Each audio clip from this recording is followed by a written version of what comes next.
Now you can see the label on here, bad deer habitat advice, and this is a bittersweet time of the year. I love habitat improvements. My client season starts mid-December, runs till December, so I'll be on the road a certain amount of time every single month. But at the same time, that kind of signifies the coming to the end of deer season somewhat, especially when we get into mid-December and beyond. I hunt through the end of January if I can, if I still have a tag. I like to hunt somewhere. But bottom line is, at some point you're switching over to habitat, and I'm going from trying to give good deer hunting advice to trying to give good deer habitat advice and how that relates to your deer hunt next fall, building a great hunt, building a great herd. And today we'll talk about some bad advice. And you know, I've given a top 10 bad advice and deer habitat mistakes, deer science mistakes, and we're going to focus on 5 today. And I think it's important because as I travel the countryside, visit 100 plus clients a year in different states, and I analyze what they've done in the past, what they want to do, their goals, what's worked, what hasn't. You see some consistent themes for bad habitat advice and bad deer habitat advice that they've been given throughout the years. I'm going to focus on one. I hit this all the time. Head-high hinge cuts. Head-high hinge cuts. I think this is the best illustration I could have. But you're making a hinge cut, going through halfway through the tree, 3/4 of the way through the tree, so that could tip over. The old thought, the myth, ridiculousness, almost laughable, is that you could have a deer bed under this canopy, and that's where they prefer to bed, and you could attract the same buck to the same spot with the same bed, ignoring everything else. That does like to bed your major food sources, that bucks won't, that bucks don't want to bed between does and in their major afternoon food source, that when you get too far outside away from that afternoon food source, the deer aren't going to bed there because it's too far. You can't just create a certain type of bedding area and hold a certain type of deer or deer in general just because that bedding area is there. There's so many other factors to consider. But bottom line, head-high hinge cuts are just not smart. You think about it, chain, face, chain comes off, chain kicks back. There's even safety lessons on how to do this correctly. There's no way to do something that is very bad advice and can get killed the right way. There just isn't. Chainsaws are risky as it is. Chainsaws are risky. You hear about professional loggers, foresters that die every year because a widowmaker fell on their head, tree kicked back, barber chaired, whatever it was. They just let their experience go for a little bit, and it costs them their lives. And that can happen. We don't need to go into something that's already dangerous and add a new level of danger to it. It'd be like riding around a NASCAR track, and let's see if we can stand on the hood and stay around the entire oval without falling off. Maybe there's a, quote, safe way to do that, but my bet is you just don't do it in the first place. And head-high hinge cuts. Deer need side cover. They need browse. When the cover starts head high to us, and the brow starts head high to us, then there's no food or cover within the reach of deer. Deer need side cover, briar patch, hardwood regeneration, waist-high hinge cuts, safe hinge cuts, logs, dropped, tops, debris, shrubs, conifers, switchgrass, whatever it might be, that offer side cover, even topography. And lay of the land and hills offer topography, offer side cover. And when you create that browse while you're creating side cover, as in the form of waist-high hinge cuts that are more appropriate and safe, gets that cut down by your chaps instead of in your midsection, or even worse yet, your face. So head-high hinge cuts, some of the worst deer advice I've ever seen, and I've been around this a long time. And slowly that's going away. There's a group that'll hold on to that. That was really a Michigan fad. You don't really see that in most areas of the rest of the country. There's a couple little isolated cases, but fortunately that's kind of taken a turn. Native grass blends. And when you get into southern Illinois, southern Indiana, down into southern Iowa, Missouri, portions where you don't get appreciable snowfall, I mean, we're getting 6 inches of wet snow right now, November 24th here in southeast Minnesota. If you have native grass, big blue stem, little blue stem, Indian grass, it's laying crushed under that weight of the snow, and guess what? It doesn't pop back up. Switchgrass, will pop back up. Now, I'm not saying to plant a monoculture of switchgrass. I am saying to plant only switchgrass in a lot of these northern areas because you want that cover to stand as long into the winter as possible. Around here, we saw rooster pheasant this spring. We haven't seen any more pheasant. Why? Because we don't have appreciable cover next to pollinator blends and open field source CRP where pheasants can actually feed during the summer but then have that ultimate cover. Unfortunately, a lot of the pheasant mixes that are planted, they're planted by machine. If it's enough switchgrass where it stands up and provides cover all winter long, there's not enough food. And the same goes for deer. If there's enough food in it with pollinator blends, briars, early successional growth, whatever it might be, then there's not enough cover, and vice versa. If there's too much pollinator blend, not enough cover, there's too much switchgrass, there's not enough food.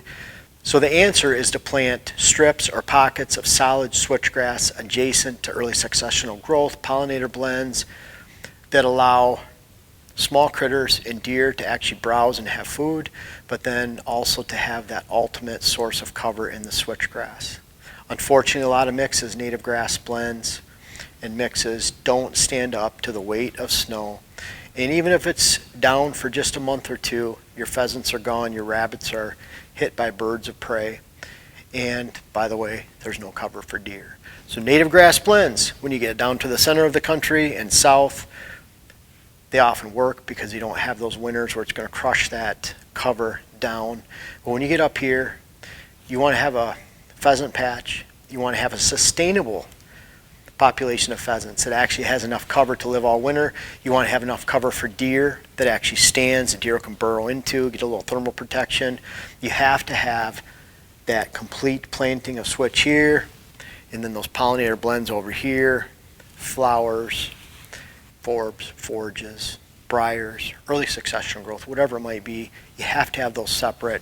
That gives you the ultimate blend of cover, whether it's for rabbits, pheasants, and then ultimately deer. Be very wary. These northern settings have been to a lot of properties that have converted quietly to switchgrass and pulled their actual CRP plantings out because it wasn't providing what they were told it would provide. Be very wary of any advice for that. It can hurt you, especially when you're signing up for 10 and 20-year contracts. Bucks have a 3-mile home range. This is a bad hunting advice one too. It's a bad deer habitat advice. If you manage your property that you can't somewhat control, the very minuscule 5% daylight movement of a mature buck compared to his nighttime 3-mile home range, then you're going to be behind in the neighborhood. You're not going to be able to grow the same quality of herd and deer habitat potential as a neighbor 3 miles away that gets it. That gets that a buck might only move 200 to 500 yards the entire season during the daylight versus his 3-mile home range at night. You have to separate those two. And that affects how you manage deer. It affects how you hunt deer. And the cool thing is the sky is not falling. This is something you can control. I see people go out and say, well, we're going to harvest does, we're going to do this, we're going to be, we're going to scour the property, we're going to drive deer, because it doesn't matter, bucks have a 3-mile home range anyways. That's wrong. They're never even going to come close to the potential of their land, not even anywhere close to the potential of your land. Someone with 40, 80 acres that gets that you're only managing for daylight, you're ignoring the 3-mile home range and these larger ranges of bucks. You're looking at during the fall range, the amount of quality cover, quality food sources are shrinking, but it's not just that. The amount of quality cover and quality food sources that lack hunting pressure is drastically insignificant. Just a small fraction, less than 1% of all lands, have quality cover and food going into December and into the heart of the deer season. Be the one that manages for the daylight movement of bucks and not the nighttime. Very misleading, and it'll hurt you in the end. The old way, shoot all does that you see all season long.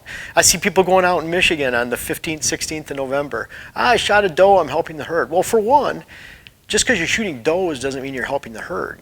Does the local herd even need does to be shot? Here on this property that we purchased, 7 years ago it was the worst trespassing, poaching, shoot anything that moves, destroy the land type hunting that there could be in the entire area. It took a couple of years of calling the DNR and sheriff for the people to remove those vagrants that were here hunting in the first place and damaging the land, damaging the herd, and shooting everything that moves. It took 2 or 3 years more to start building an appreciable buck population so you could actually have some decent bucks. And here we're at today, I'd still say we're only a 3 or 4 out of 10 on the way there. We're only scratching 30-40% of the potential of this land. And you can bet that we're not shooting does this year because we have scattered does. We've actually seen more bucks in this land than does. And that's what you find. Bucks gravitate to areas that have high quality food, high quality cover, and lack an appreciable amount of does. Of course, they want some does here. You have to have some does. And if anything, you want to have some does during November especially. You want to hold those deer and give them attention. Those bucks, they're going to leave and go to another property and look for those piles of does. But if you have an adequate amount of does on your property, not so much that it pushes bucks away, that's a good thing. We're not shooting any does this year. Just because you have doe tags doesn't mean you have to use them. You can't blame the DNR blame game with shooting does and just saying, well, I had tags, so I used them. That's not good enough. You have to make some accurate assessments. Along with that, I've seen some properties, I was down on one in Mississippi, and they were given advice that they needed to shoot 30 does a year based on some February deer numbers. After 5 years of doing that, they were hardly seeing a deer. Well, that's because their doe numbers are based at the wrong time of year. Their property collected does during the winter time. That was not a reflection of their true doe numbers on the property. So they were inaccurately given advice by a wildlife biologist down there to actually shoot these deer. I come along 8 to 10 years later, we changed everything around. But bottom line, it was very poor advice, no different than saying every mature doe you see, you shoot, you'll destroy your land, you'll destroy your quality deer potential, the herd potential that you can actually create. Just because you have tags doesn't mean you have to shoot them. It's just as much QDM to not shoot does and recognize that your population is low and you shouldn't shoot them as it is to recognize that it's high. That's the easy part. You look out in the field and see 30 does and fawns, 3 or 4 bucks you see, obviously you need to shoot some does. Probably, and if you need to shoot does, 2 doesn't matter. You need to shoot 8, 10, 5, 6, big numbers. That's easy. You see a bunch of does, shoot them. It takes more experience and it takes a more professional approach, and it takes a better decision making to look at a herd and say, you know what, we don't need to shoot does this year, maybe next year, but right now we can afford to build a herd. That takes a lot more experience and know-how and knowledge. So really watch your doe shooting and don't pat yourself on the back if you shoot does in a low population area and you complain about the deer in the next year. Number 5, separated food plots. Food plots.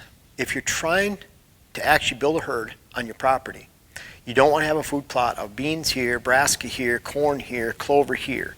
You want all of that in the same plot. And then you want all 4 of those plots to have the same blend in each plot. Does and fawns will relate to each one of those food sources then. You don't have the mature dominant does displacing subordinate does from another food source that's peaking at the moment. You create this chaotic mess of does and fawns going back and forth, competing for food sources that are always changing, always peaking in attraction, nutrition. Some might not even be available for most of the season because it's eat down in the early season. Maybe they're not touching it till late. You always want to put the same mix in all your food plots so that you can establish consistent doe, fawn, family groups that relate to each one of those food sources. It creates a low stress, very calm movement from bedding to food, stays the same all year to the point where you could recognize you go into a certain area and you don't see a certain doe and fawn that are related to that food source. What happened? Why are they not there? You might have the same 5 does and fawns. They're there every single day. All of a sudden they're not there. We had that happen to us in Wisconsin. We found some candy wrappers, an old fruit bottle or juice bottle under a stand. We knew someone was trespassing and they probably pushed the deer off for a week or 2.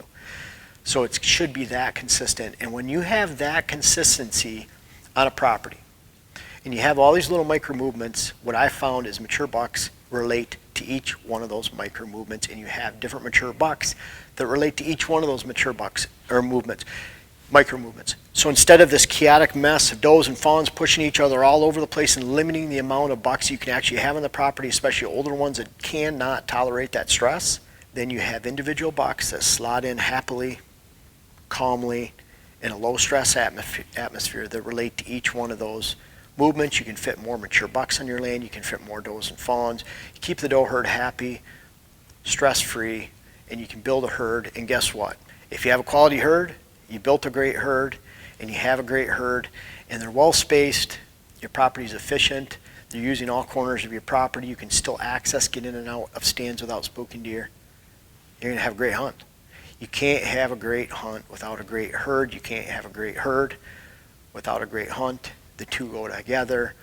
Always remember, in all of this right here, this may be what should have been one of the points. You can have the best food plots. You can have the best bedding areas, non-hinge high hinge cuts or head high hinge cuts, strips of switchgrass, pollinator blends to attract all kinds of wildlife and give them cover during the wintertime. Separated food plots with each the same planting. You can do all of that. You can do it all perfectly. The lowest hole in the bucket for any kind of deer habitat and hunting activity is how you hunt the land. A lot of clients hire me to come and design their habitat, which I do. We do it smartly based on a lot of experience, so they're not going to spook deer. We're not over improving the land so that they're bumping deer every time they go on the property. But when I go out to that property, ultimately half the day we're spent on how do you hunt the property, how are we going to hunt the property. After we set this up, these 12 stands, how are you going to access them, for what winds, we break it all down. And again, the lowest hole in the bucket, regardless of what you do with the habitat, is how you hunt the land. You hunt it smart, you build it smart, and great things will happen. Try to avoid some of the bad advice out there. I'll finish with one final story since I'm out here in Minnesota. I had a Minnesota property out here, and they had a lot of red cedar and mixed habitat, grasses down below, and they had young kids, grandkids, they had a cabin on the property, and they were told to wipe out all that red cedar, about 30 acres, and we'll make it into goat prairie and bring those rattlesnakes back. And they didn't want it. So they used me to say that, hey, will that go together with deer hunt? Well, obviously it's not. They open up the canopy, make it goat prairie, introduce rattlesnakes, bring them in. They had rattlesnakes on the property. They weren't too fond of them. They didn't like the rattlesnakes around the kids, around the cabin, living under the cabin.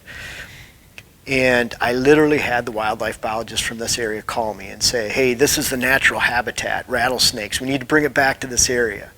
Well, what about the virgin white pines? What about the virgin forests in the 1800s, forest fires in the back? You know, what is someone's version of native habitat?